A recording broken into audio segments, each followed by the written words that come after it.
اکثر لوگوں کا سوال ہوتا ہے کہ کہنا کتنا آسان ہوتا ہے کہ اپنے آپ کو چینج کرو، اپنے آپ کو پازیٹیو تھنکنگ کی طرف لے کر آؤ، اچھا سوچو، اچھا کھاؤ، ہیلدی کھاؤ گے تو اچھی لائف گزرے گی۔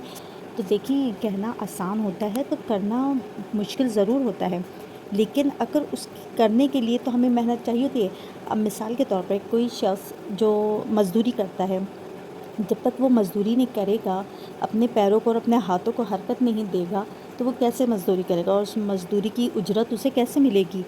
گھر بنانے کے لیے اس کو اینٹیں اپنے سر پر اٹھا کر لانی پڑیں گی وہاں تک جہاں پر گھر کی تعمیر ہو رہی ہے۔ ایک جگہ سے دوسری جگہ اگر آپ دیکھیں تو مزدور اپنے سر پر اینٹیں اٹھا کر لے کر جاتا ہے، تو یہ محنت کرتا ہے، پسینہ بہاتا ہے، تو اس کو اس کی اجرت ملتی ہے، تو وہ اپنے گھر کا جو ہے وہ راشن لے کر آتا ہے۔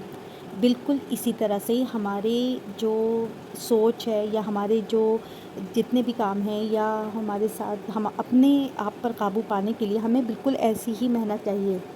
بالکل اپنے آپ کو ہمیں ایسی چیزوں کو ہمیں اپنے سے دور کرنی ہوگی جو ہمیں غصہ دلاتی ہیں، جو نیگیٹو تھنکنگ کی طرف لے کر جاتی ہیں یا ہم سے کوئی برا عمل کروا دیتی ہیں، اور اس کے لیے ہمیں محنت کرنی پڑے گی کہ ہم نے اپنے ارد گرد کا ماحول صاف رکھنا ہے۔ اگر اچھا سوچنے کی طرف لے کر آنا چاہتے ہیں اپنے مائنڈ کو، تو آپ کو اپنے آپ کو جو ہے ان چیزوں کو کلوز کرنا پڑے گا۔ مثال کے طور پر موبائل فونز پہ ہم جو یہ جتنے بھی ایسے پروگرامز دیکھتے ہیں جس سے ہمیں غصہ آتا ہے یا جس سے ہماری کہنا چاہیے کہ ہمیں اور ٹینشن ملتی ہے، تو ان چیزوں کو مت دیکھیں، اوائڈ کریں۔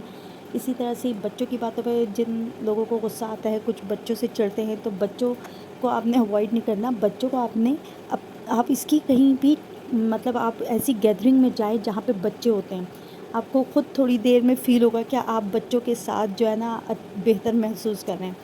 مثال کے طور پہ میں اسکول جاتی ہوں یا اکیڈمی اکثر بچوں کو لینے، تو وہاں میں تھوڑی دیر ان کی جب ان کا چھٹی کا ٹائم ہوتا ہے اس وقت میں وہاں تھوڑی دیر بیٹھ جاتی ہوں، وہاں میں کافی سارے بچوں کو دیکھتی ہوں۔ آپ یقین کریں، میرا اپنی ٹینشن، اپنی پرابلمس کی طرف سے دھیان ہٹ جاتا ہے، اور میں ان لوگوں کو دیکھتی ہوں، اور ان لوگوں کو کوئی بچہ رو رہا ہوتا ہے، کوئی بچہ ہنس رہا ہوتا ہے، کوئی بچہ اچھل رہا ہوتا ہے، تو وہ ایک الگ اس طرف جو دماغ جاتا ہے نا، اور آپ کو پھر اس سے آپ کا دماغ فریش بھی ہوتا ہے اور کھلتا ہے، پھر آپ ان پریشانیوں کا حل بھی تلاش کر لیتے ہیں۔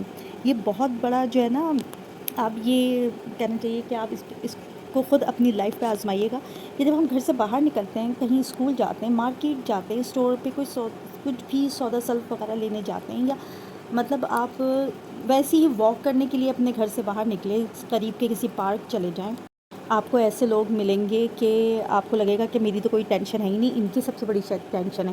یا کچھ لوگ آپ کو ایسے ملیں گے جو بالکل ٹینشن فری ہوں گے، آپ سمجھیں گے ان کو تو کوئی ٹینشن نہیں ہے، ساری پرابلمس کیا میری ہیں؟ لیکن یہ سوچنے کی کوشش کیجیے گا کہ وہ لوگ خوش رہنے کی کوشش کر رہے ہوں گے، کیونکہ ایسا ہے ہی نہیں دنیا میں کوئی بھی شخص جس کو کسی بھی پرابلمس کو فیس نہ کرنا پڑ رہا ہو۔ دنیا کا ہر شخص آپ کو ایسا ملے گا جس کی الگ ہی طرح کی پرابلمس ہوں گی۔ تو اپنی پرابلمس کے سلوشن خود تلاش کرنے ہیں، محنت کرنی ہے، سمجھے مزدوری کرنی ہے، اور اس کا سب سے بہترین حل یہی ہے کہ آپ اپنے آپ کو، اپنے دماغ کو فریش رکھیں، صاف ستھرا رکھیں، باوضو رہیں، اور نماز کی پابندی کریں۔ آپ یقین کریں، نماز پڑھ کر جو سکون ملتا ہے نا، جو لوگ کہتے ہیں نا کہ ہمیں سکون نہیں ملتا، تو اس کا مطلب ہے وہ نماز پہ توجہ ہی نہیں دیتے۔ نماز، آپ اپنے سارے کام چھوڑ کر نماز کو پہلے ترجیح دیں، نماز پڑھیں اور قرآن کی تلاوت کریں، دعا کریں، اللہ تعالیٰ سے دعا مانگیں۔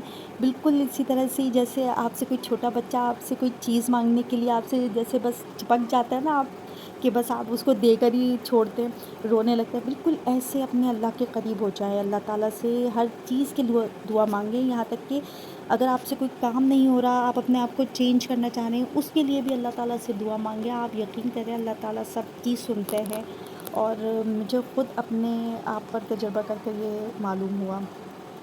اچھی گیدرنگ میں بیٹھیں، نماز کی پابندی کریں، اگر مردوں کو جس طرح سے باجماعت نماز ادا کرنے کو کہا گیا ہے تو مسجد میں جائیں، وہاں پہ کچھ دیر نماز پڑھنے کے بعد وہاں پہ گزاریں، وہاں پر ارد گرد آپ کو بہت سے لوگ ملیں گے، ان سے باتیں کریں۔ دیکھیں، باتیں کرنے سے بھی انسان کا جو ہے نا مائنڈ چینج ہوتا ہے، فریش ہوتا ہے۔ لیکن ایک بات آپ کو بتاؤں، اپنی پرابلمس کبھی کسی کے ساتھ شیئر مت کریے گا. یہ پرابلمس تو آپ نے اپنے اللہ سے شیئر کرنی ہے. آپ نے اپنے اللہ کو جو ہے نا صرف اپنا رازدان بنانا ہے. بس یہ سوچیں کہ اللہ تعالیٰ نے میری سن لیا اور وہ ہے جو مجھے مشکلات سے نکالے گا اور میری پرابلمس کو سولو کرے گا. بعض دفعہ ہم لوگ نوٹ نہیں کرتے، ہماری پرابلمس سولو ہو چکی ہوتی ہیں اور ہم لوگ دوسری پرابلمس کو لے کے بیٹھے ہوتے ہیں اور ہم کبھی اس پر شکر ادا نہیں کرتے نا. اصل بات یہ ہے کہ جب ہم شکر ادا کریں گے نا اور یہ دھیان میں رکھیں گے کہ جو پرابلمس ہماری تھیں وہ گزر چکی ہیں اور وہ پرابلمس بھی سولو ہو چکی ہیں. اسٹیپ بائی اسٹیپ لے کر ہم نے اپنے آپ کو لے کر چلنا ہے. ڈیلی کا ہم نے یہ کام کرنا ہے، تھوڑا تھوڑا کر کے کرنا ہے. دیکھیں ایک دم سے بندہ چینج نہیں ہو جاتا، اپنی روٹین کو ایک دم سے کوئی بھی نہیں چینج کر پاتا اور یہ پاسبل نہیں ہوتا. بہت کم ایسے لوگ ہوتے ہیں جو کہنا چاہیے کہ نیکسٹ مارننگ سے اسٹارٹ کر دیتے ہیں اپنی بہترین روٹین. لیکن ہم اسٹیپ بائی اسٹیپ چلیں گے، تھوڑا تھوڑا کر کے ہم نے کام کرنا ہے. اپنی روٹین کو چینج کر کے اپنے آپ کو چینج کرنا ہے. اپنے مائنڈ میں سب سے پہلے یہ بٹھانا ہے اور اللہ تعالیٰ سے ہم نے یہ مدد مانگنی ہے کہ اللہ تعالیٰ ہماری ضرور مدد کریں گے ہمیں چینج ہونے میں. دیکھیں آپ نے جنید جمشید کی وہ نعت تو سنی ہے نا، میرا دل بدل دے، کتنی زبردست نعت ہے. اور مطلب ایک اللہ سے وہ دعا مانگ رہے ہیں کہ میرا دل بدل دے. تو اللہ تعالیٰ سے دعا مانگے، اللہ تعالیٰ سب کی سنتے ہیں.